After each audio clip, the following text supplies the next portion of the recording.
Shana Tova.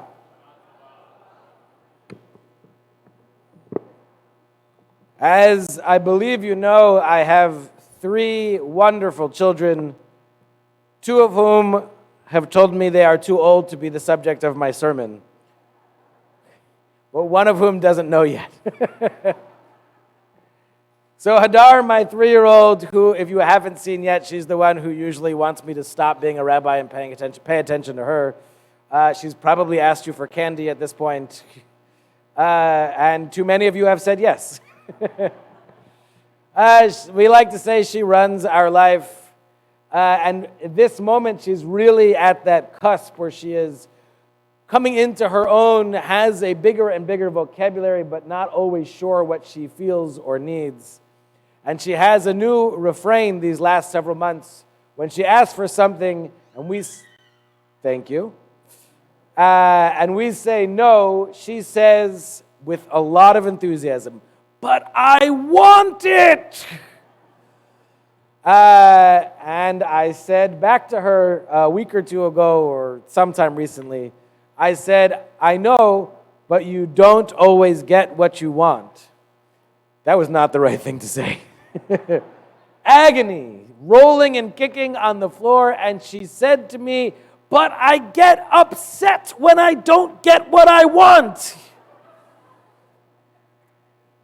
And then she got really mad at me because I laughed like you just did. So I'm not a great parent, you should know. That's also the theme of today's. This is my Yom Kippur. But also a moment later, I realized that struggle, though most of us don't actually kick on the floor anymore, is the core of what being an adult member of society is. I also get upset when I don't get what I want. And I suspect that some of you do too. How do we govern ourselves? How do we approach a world that on a good day doesn't give us what I want, and on a bad day doesn't give us what we need? Yesterday I talked about pride in being Jewish. I talked about the Jewish people and the Jewish state. Today I want to talk about the Jewish tradition and the purpose we have for the book behind me, for the rituals we're participating in. They are beautiful in and of themselves, but they are not meant to be left in this room. Their job is to train us to approach the rest of the world, particularly in those moments when we do not get what we want. I want to speak for the next 3 days about various ways in which our tradition is beautiful and has lessons for us, but I'm not going to do that. I will still speak in three ways in which the teachings we have, the rituals we contain, try and help meet the most difficult moments, most difficult challenges of today. The last thing before I really dive in, I thought originally about making every sermon about what has happened since October 7th. But the truth is, the world was kind of awful on October 6th. And so I want to give us the strength to remember that not our whole world is about what happened that day. Not only that, but I won't give Hamas and Hezbollah and the Iranian regime the right to claim every minute of our focus. So today I look somewhat beyond, although I think the lessons apply certainly to that world as well. First, I want to talk about how we know what truly is. How do we face dis, and confusing information? Second, I want to ask ourselves, how do we have a kind of heart that feels wise, that approaches the world with love? And third, that most important question, I want to use our tradition to ask, why are we here at all? We live in this crazy moment where there is unending information at our fingertips. Not only do we have unending information, but most of that information is flat out wrong. And the internet seems to be increasingly good at finding ways to give us in very convincing packages information that is simply incorrect. If I time my drive to Minyan exactly right, then the radio station I listen to gives me hilarious news stories in my minute-and-a-half drive to shul. And I'm still on time. It's a wonderful thing. And one of these stories was about a list that the radio announcer had found online. In one of these lists, it was top 10 songs from successful bands that when released as a single flopped. And on the list was the Beatles song, All You Need Is Love, which despite being a great song, only made it to 45 on the Billboard Top 100 singles when it came out. And the announcer was furious at this list, screaming, how could you?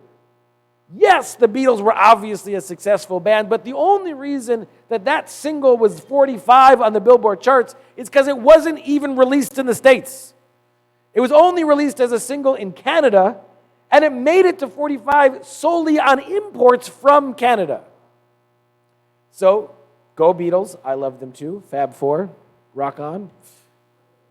But far more than that, this was not even a list aimed at confusing or sending us wrong information. In fact, oh, hi, there you are. It's hard to not get what you want, right? Can you say Shana Tova? No. Okay, then go back to mine. Great. Like I said, she's in charge. It was not even a list aimed at confusing us. Every word it said was true, and yet by only giving you a small snippet, it misled us. Now, if the worst of this was on maligning the Beatles' record, I would not give a sermon on it. Of course, we know the worst of this is everywhere and is meant to harm us in serious ways. Foreign actors using the internet to send us false information and divide us. Certainly, we see the way in which those that wish to support the cause of terrorists use these tools to tell a story that's not only false, but dangerous. There is some good information from our tradition of how we as individuals can approach. A big part of the Torah is telling us we're about to move into the land of Israel. Those 5 books teach us what kind of society we should build and how we should function. And it tells us that in a court case, in order to establish the truth, you need 2 witnesses. Those 2 witnesses actually have to not just be witnesses, they have to be not related to you or each other, and they have to not be a part of whatever it is you're trying to prove. They have to be real and true bystanders. Of course, I'm not suggesting that for everything we need 2 witnesses, but the concept of being suspicious, of being unsure of exactly what is ingrained at the beginning. At the time, this was revolutionary. In the ancient world, if you wanted to know what was true, it didn't matter what facts were, it didn't matter what the witnesses were, it mattered who had the most money or the most people with swords. That's how you decided what was true. God is saying, no, you do it by having evidence from 2 sources. So one tool we can use is to remind us, particularly on the internet, but really in any news source, any information sources, never accept the first thing that we hear. I was talking to a couple yesterday who said one of them looked at the Jerusalem Post and one of them looked at the Times of Israel. And I said, that's it. That's the whole sermon. Way to go. Work together. Even more than that, many days at our morning minyan, there is a text we read that says, you shall not revile a judge. And it says, this is the reason why. There was a man who came before a judge, and the judge ruled in his favor, and the guy said, this is the best judge ever. He knows exactly what he's doing. And a week later, he came before the same judge who ruled against him, and he said, this guy is a terrible judge. He has no idea what he's doing. And in the end, it's the guy who gets reviled by his friends. He is the one, of course, that doesn't. The other tool our tradition gives us is something that in the sciences we are coming to prove now, which is we humans, they call it confirmation bias, have built in, if I tell you something that goes against your core belief, your instinct is not only to say that I'm wrong, but I actually am likely to make you believe the other thing even more. It's one of our biggest challenges in trying to tell the story of Israel, because when we try and educate, sometimes what we do is make the other side even stronger in their beliefs. So the challenge to us is to, when we get some information, when we read something that feels against what we already know, our first reaction is going to be, that's false. But we have to push ourselves wherever we can to keep an open mind, not to lose who we are, but to remember we can always learn and grow more. The first task is to establish what is, which should be easier in the information age, but is in fact harder. Do we have the strength of character not to accept the first thing we hear? And do we have the strength of character to push ourselves when we hear something that feels it goes against what we know, to investigate further before we disregard? The second is a passage in the Torah that I have been coming back to again and again the last month or so. There is a ruling that if you need to take an egg from a nest, presumably to make egg salad, if you need to take an egg, you have to first shoo away the mother bird. As a law itself, that sounds nice, good, okay. But the principle it teaches, if every time you do that, is core to who we are as Jews, it acknowledges that when we are 3, when we are young, there is right and there is wrong, and you only do what is right. But when we are adults, very often we have only 2 choices and neither of them are perfect. Very often we will choose to do something that we believe and agree must happen, and that choice will cause harm to someone else. And there's another human instinct there, which is to say, well, if I've already caused a little bit of harm, I'm just going to ignore it. Or I'm going to go even further because I'm already here. Ask anyone who's ever been on a diet. That first bite of ice cream tends to lead to eating a whole pie a la mode. At least it does for me. The challenge is when we have to do something that is right but still causes pain, can we find a way to acknowledge that pain? Can we find a way to lessen it? There's a debate in the clergy world about saying Mazel Tov from the Bima. It's a great thing. We're so excited. Someone got engaged. Someone had a baby. Someone got married. We want to say Mazel Tov. We want to celebrate with fanfare and excitement. And yet, each time we do that, we also cause a little harm. Each time we announce the birth of a new baby, I guarantee there is at least someone in the room struggling to conceive or who just had a miscarriage. Each time we announce an engagement with joy, I guarantee you there is someone in that room who is just wishing to find their person or is beginning a messy divorce. The answer, of course, at least for me, is not to not say Mazel Tov. We still have the joy. We still need the egg. But it doesn't mean we can't acknowledge the pain of others in other ways. It doesn't mean that when we decide where to sit afterwards, we can go sit next to the person we know needs a little extra support. It doesn't mean we can't be there to hear the story of those who it's not a Mazel Tov moment. It is our job to do both. There is another debate, one at which I find particularly difficult. And you can see clearly from the beginning which side I come down on. There's a debate among some clergy that when they announce the tragic losses that Israel has experienced, those soldiers who have passed in the fighting, those hostages that we have discovered either murdered or had been killed already on October 7th. There are some who say we should also mention the pain of those Palestinians who have lost their lives. It's not a choice I've made. It's not the direction I go.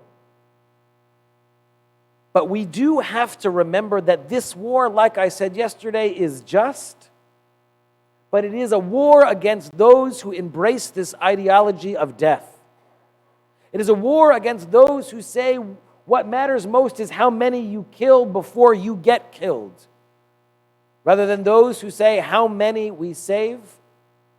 And caught in the middle are definitely people who don't embrace that ideology, who are trapped, who are held hostage themselves. I don't blame Israel for their deaths, but like we shooed the mother bird away, I can take a moment and mourn them. I can take a moment and say, yes, I lay the blame at the feet of those terrorists who created this situation, those people who embrace this ideology of death, but that doesn't mean that I can revel and take joy in the deaths of those caught in the middle. No, I've chosen not to name their names.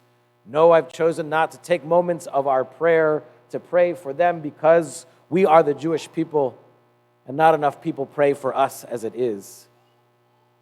But that doesn't mean that I want to be callous or take joy. We are told to have a heart of empathy. We are told that even when we take actions that are just and necessary, it is our job to do whatever we can to acknowledge and face the pain of the other. The third and most important question is, why are we? What are we doing here? There is a moment at almost every funeral where someone says they passed too young. It doesn't matter the age. It doesn't matter how long they lived. Someone always wants a little more time. Which means, and is a reminder, that our time is always limited. And if that is the case, what is the point of that time? What are we supposed to do here? In the Ten Commandments, it tells us to honor your mother and your father. Something I remind my children on a daily basis. I do not. But it goes farther. It actually says, honor your mother and father, and you will live a long life. Now, probably a third of this room is doctors. And I guarantee you at no point in any consultation has any of the doctors here said, you know what you need to do? The treatment is go honor your mother and father, and that will extend your life. I don't know, maybe you have. If you have, go for it. Good for you. Because I don't think it means lengthen the days that you have. It means lengthen the impact your life has. If you are like me, I question on a daily basis, what am I doing here? At the core, at my most fundamental, my prayer to God is, please let something I do matter. Let it mean something. Because what I want is to have purpose. And God tells us right there in the Ten Commandments, if that's your question, remember who you are. Remember where you come from. Remember that you are connected to something larger than yourself that begins with your mother and father. Don't tell my children this, but it doesn't say obey your mother and father. It says honor your mother and father. Make their lives and values your own. And maybe one day someone will make your values your own. And of course it goes beyond your parents, your family, your friends, your community. When we are lost, when we ask, why am I? What am I doing here? What does it matter? Return to those fundamental questions to choose life. Where do I come from? What people am I a part of? What community do I belong to? And that returns your answer. What are you doing here? to be a part of that legacy.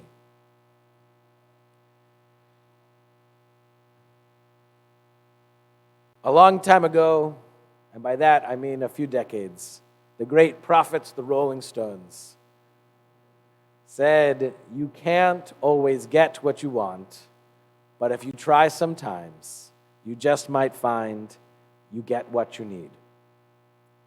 I would add a little to that word try. If you try sometimes, that trying, what that looks like, when you return to the book in that closet, that Aron Kodesh, that holy place, that ark.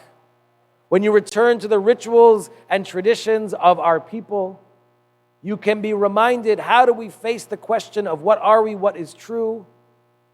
We face it with our tradition. We face it with suspicion and concern.